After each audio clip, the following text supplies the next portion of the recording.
Good afternoon. I have 3 items that in children's literature fiction books that represent the matter of social studies and language arts. The first one you see represented up here in the picture is the title Kyra Kyra by Cynthia Kadada. This one here is The Sign of the Beaver by Elizabeth George Spear. And over here, the third one you see here is the 60th anniversary edition of The Strawberry Girl by Lois Linsky. And in this here, we have all 3 books representing social studies themes. In The Sign of the Beaver by Elizabeth George Spear, it explains economic patterns of various early Native American groups in the United States. And this book discusses the matter of the possession of land in the state of Maine, as represented here by this picture, showing the boundary of Maine, and the Beaver tribe that was already located there before the arrival of European Americans. And in the middle picture here, you have the tomahawks and also the Indian home called the teepee that they normally lived in, a small hut. And in this here, it provides the investigation into the Beaver tribe. And upon arrival of there, people had signed a treaty allowing the European Americans to come in and take land, and therefore when they bought it, they received their map, and they were told what they had to go ahead and do to get the area. So Matt and his father decided to go ahead and go in there and build a log cabin while the rest of the family was at home. And then the father would leave the cabin behind for his son to take care of while he went back to get the rest of the family on the other side of Maine. And during that time, we have the introduction to the Beaver tribe. And in the book entitled Strawberry Girl by Lois Linsky, you have positive and negative consequences of human modification for the physical environment of the United States.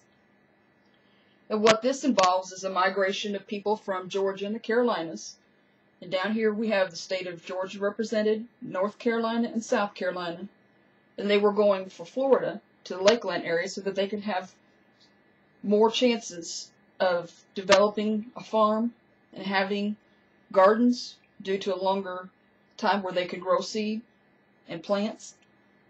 And as people came, those already in the state of Florida, as represented by this picture, began fighting over the territory. Even though they did not have official papers, there was big harassment made over the area due to that having never been developed before, and suddenly they're having people come. So that caused fighting. And just like today, you have fighting over areas in the Middle East. You have fighting over areas in town. People decide to claim something as their own without having proper documentation. They're going to be fighting. And in the Kyra Kyra by Cynthia Kadada, this also represents, as we saw on the Sign of the Beaver, economic patterns of various early Native Americans in the United States. And this book deals with Japanese Americans that were already in the state of Iowa. And that state, shown here on this picture, had a higher concentration of Japanese Americans than other states. And due to their weather, located in Iowa, they had to find a more permanent, round-the-year job instead of it being seasonal. Therefore, the father had to go out of his way to find another location. Even though he did not like having to leave his home state, he had no choice.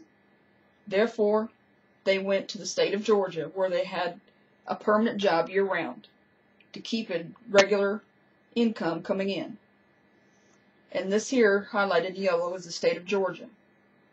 And in the middle, you see a picture painting of a Japanese girl.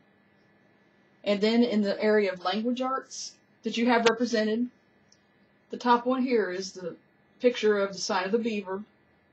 And what you have is Matt, the young gentleman who spoke English, who had helped his dad build that log cabin, and then he remained in charge until the return of the family.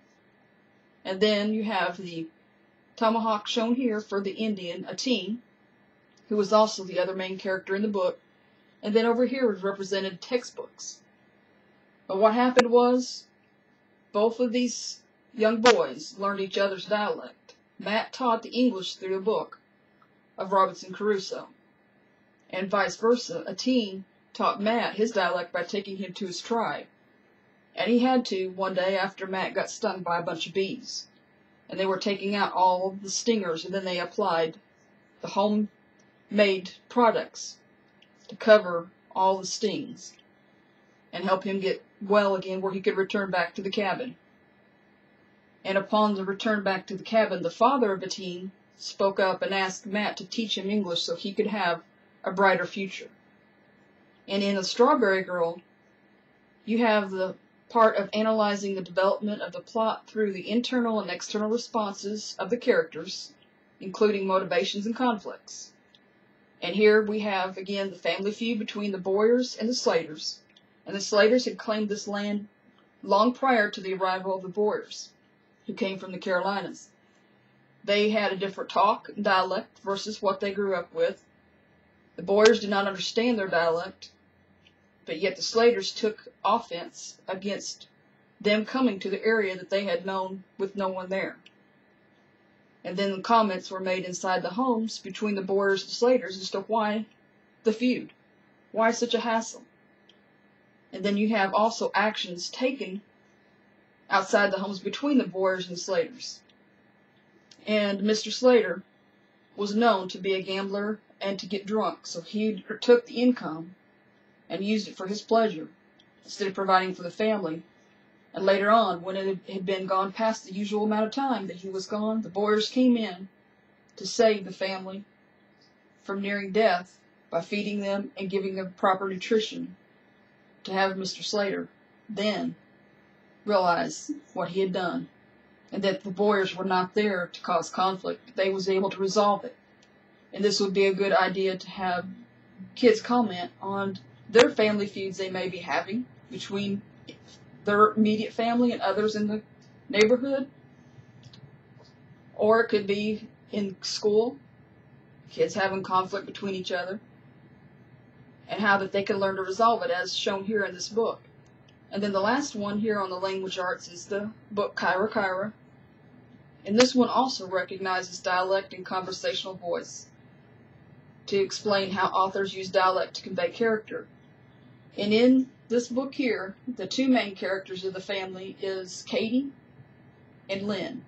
And Lynn, since a young girl, always kept a diary, shown as this picture here. And she used her Japanese language, shown here, but then written in English in words we could understand, and this representing the image of a young girl from Japan. She kept in there the title of the book, Kyra Kyra, and that there means glittering.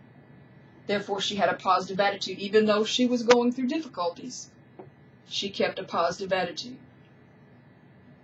And then later, Katie, upon her death after arriving in her new state of Georgia, went back to read her diary and became inspired to develop good study habits. And it influenced her long past her death. Thank you.